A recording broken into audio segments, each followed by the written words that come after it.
everybody. Welcome to The Right Conversation with Shari Pheasant, where we talk about the hard stuff.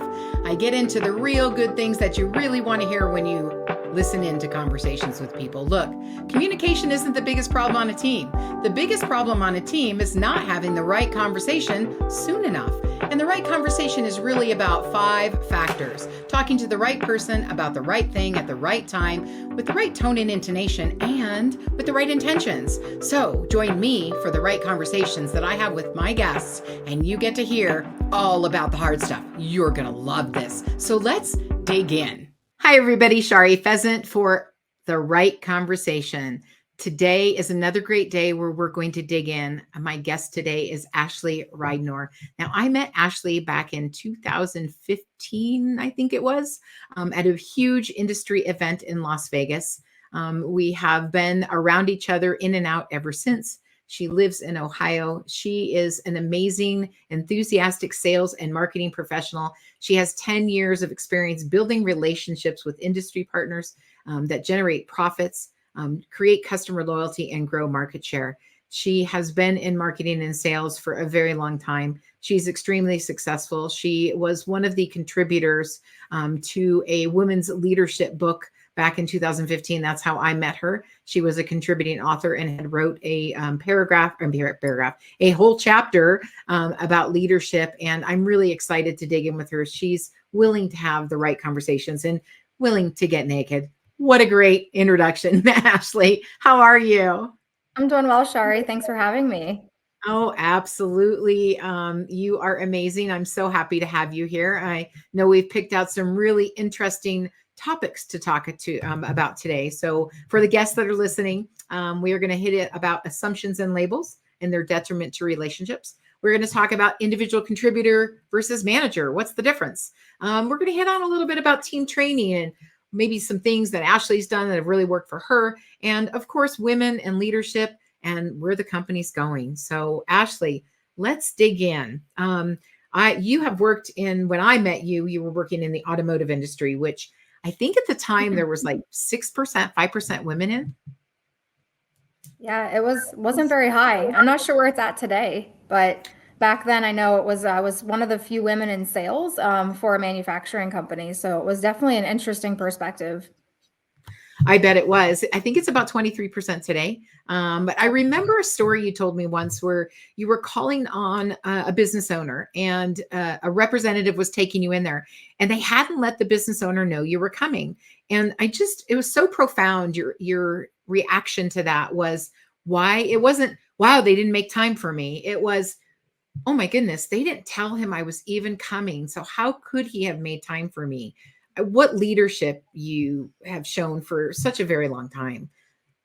Thank you. I appreciate that. Yeah, I always try to recognize situations like that where, maybe somebody says or does something and it's probably unintentional. Maybe it was, maybe it wasn't. But I think understanding that it may not, don't take it personal and just take charge of the situation as you can and do the best you can with that. So obviously, I stayed professional and I talked to the gentleman that we went in to see. He didn't have a lot of time for us, but obviously because he didn't know I was coming, but we made the best of it. See, and that's a great way to look at it, right? It's you're stepping outside of yourself. You're thinking of the situation as a whole, and that's leadership in today's industry. By the way, for those of you just listening, you don't get to see Ashley, but for those of you watching, you can tell that she is most certainly of millennial Gen X age. So she is of the new generation that's taking over our workforce. She has some different ideas about how we can do things to better for everyone that we all need to listen to. And let's talk about that. Let's dig into assumptions and labels, Ashley. You've been in a male-dominated industry. You're in a unique situation now. Tell me a little bit about what you experienced. And also, let's dig into the right conversation. How does it make you feel? What results do you get in your environment for you based on what you've experienced?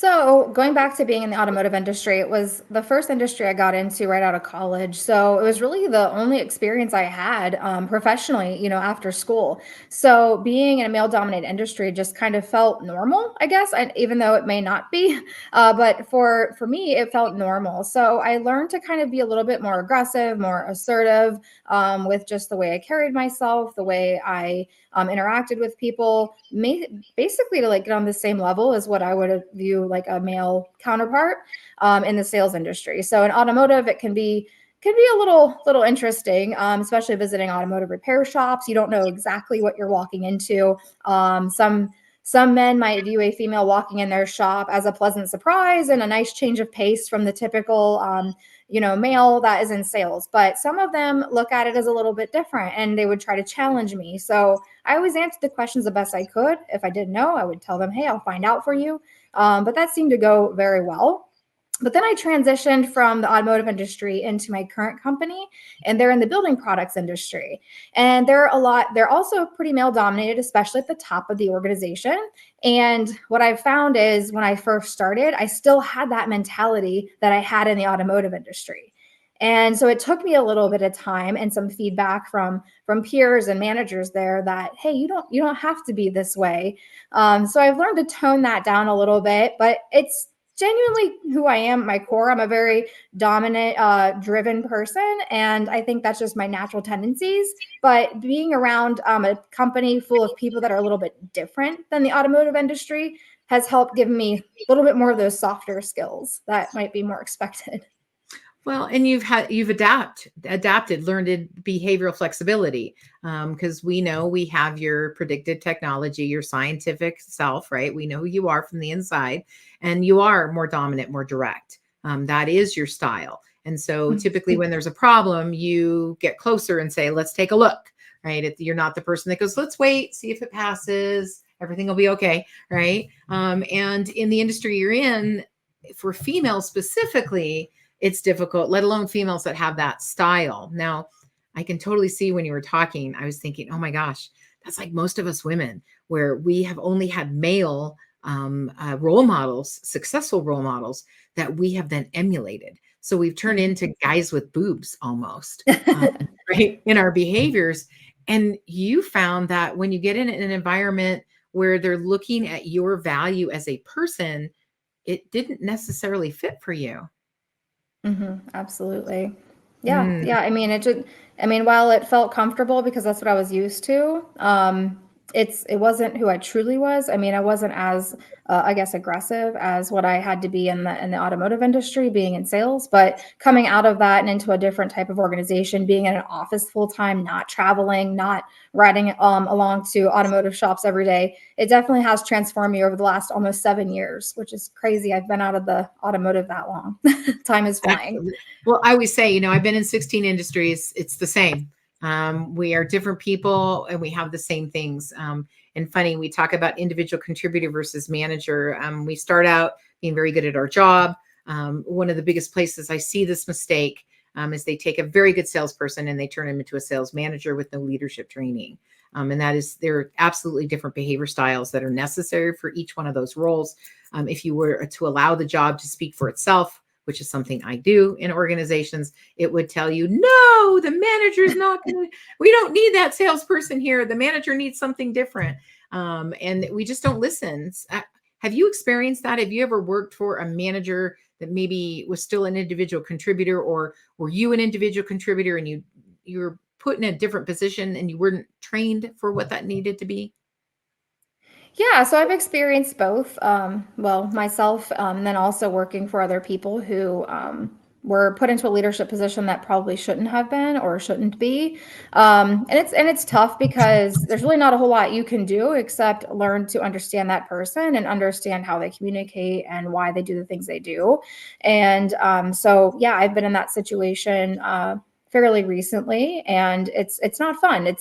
Um, I can compare the person to like a bull in the china shop. Like they came in, they got this title of leader and they didn't know what they were doing because there was absolutely no training, no background in management.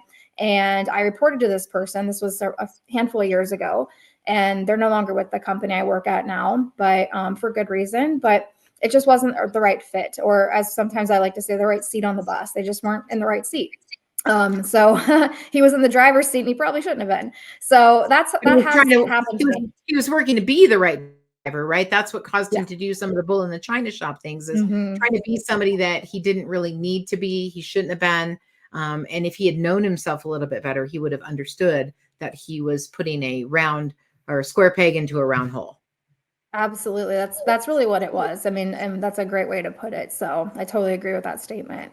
And now myself, on the other hand, I am actually getting promoted to be a new leader. I had the opportunity to have an intern work for me this past summer in 2023. It went very well. I enjoyed the entire process. I was a little nervous at first because I've always led people, but it was always through like teams. So through projects and things like that, I lead meetings. So I'm not new to leadership, but I'm new to leading a direct report. So the internship was a great, toe in the water, get my feet wet experience for me. And then now I get to actually hire a full-time person to work directly for me. But the great thing It went about well then.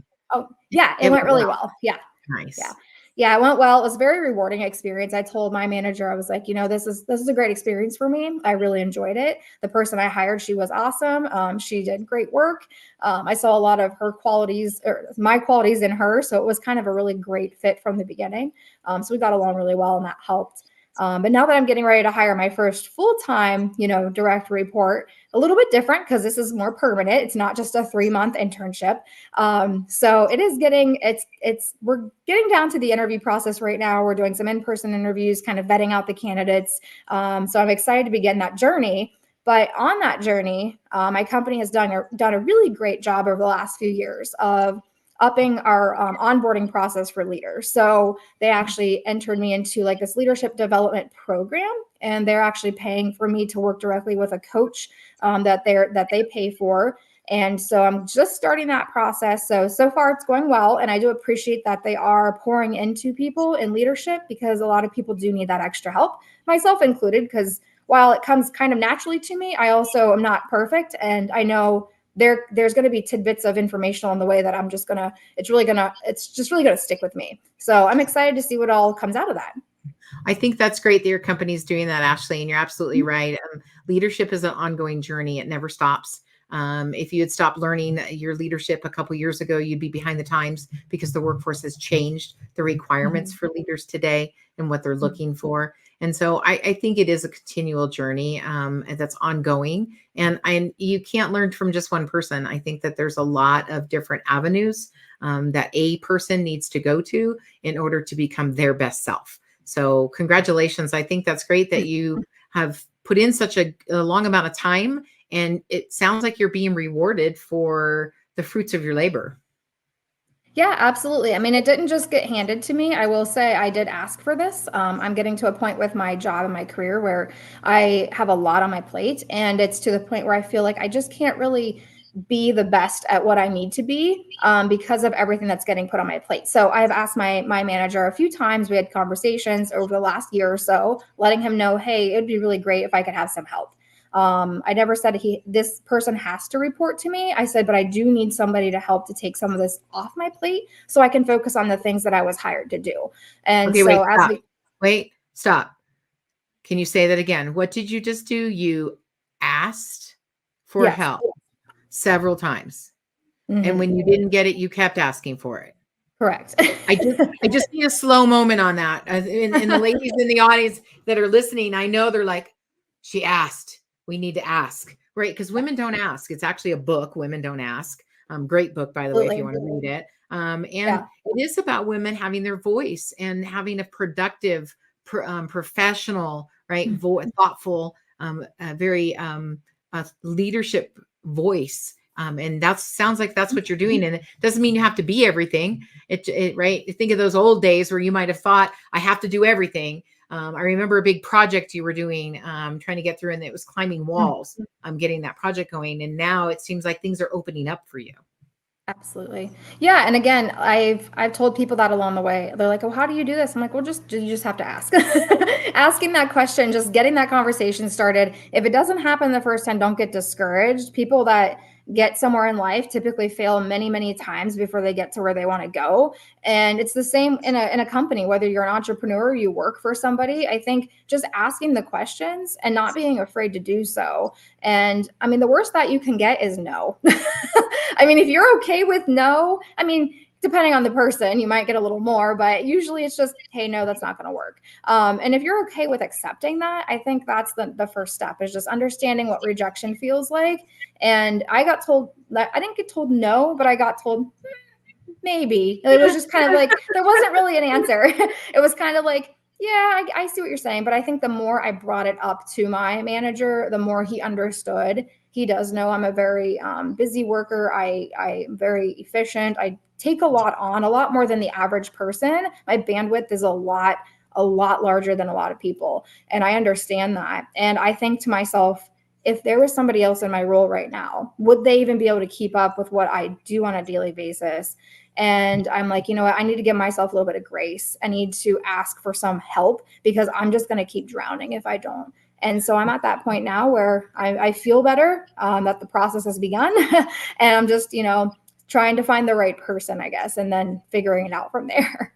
When you want to make sure that you don't set your goals like your goals, right?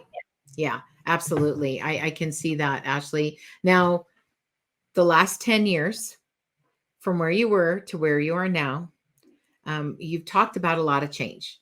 I heard you say how you had learned from someone who was a male and you had adopted a lot of those characteristics. You got out of an industry, you went into a new industry that was very different. You had to adapt in your role. You had to understand a different culture. And you've made that adjustment and you're being very successful. Talk to me a little bit about as a person, right? Because it's not leave home at home and work at work anymore. You are the integrated self that exists in both of those. What about your person and your personal role and of who you are as a human? How has that changed with all of these things happening around you? Yeah, I mean, gosh, it's crazy to think back 10 plus years, when I was, fresh out of college, actually more than that, fresh out of college, starting my first career, and kind of where I was mentally. And then in my personal relationships as well, a lot has changed and allowed me to grow. And what I've learned, and I read a lot of books anymore about psychology and the human mind and how it works. And I think understanding people is important no matter what your profession is. You don't have to be a psychologist just to want to understand how people think and why they do what they do, what drives them. So can you just say it's a part of leadership? Let's just say it's a part of leadership. If you're a leader, you need to learn people. Okay, go ahead. Absolutely. A leader or not. I mean, I think just understanding people in general will help you in your day-to-day life. Absolutely. It's helped me in my personal relationships, friendships, my romantic relationship with my fiance. But just understanding somebody, and a manager I had worked for at my current company, previous manager, it was always like, well, why does this person do this? And just stepping back and thinking, wow, maybe they've had, maybe there's some trauma they have that they're holding on to. Maybe that's why they treat people this way. Maybe they're going through something, and trying to be a little bit more understanding of what that person has been through or is currently going through also will help change your perspective. Not everyone's going to get it right the first time, and myself included. So I think just learning to give grace and learning to slow down and help or try to understand the other person as much as possible. Absolutely. I think that's a great thing, is understanding how they're different than we are, and then how that completes us. Absolutely. Right. We tend to gravitate towards people that are like us, and be comfortable around people who are like us, yet we only bring the same things to the table. When you find someone who's different, they can bring a different perspective that completes the whole of things so much more. Well, I'm sure you've loved this conversation, and you can tell that it's not over yet. So join me on the inside in the next podcast, where we're going to continue our conversation.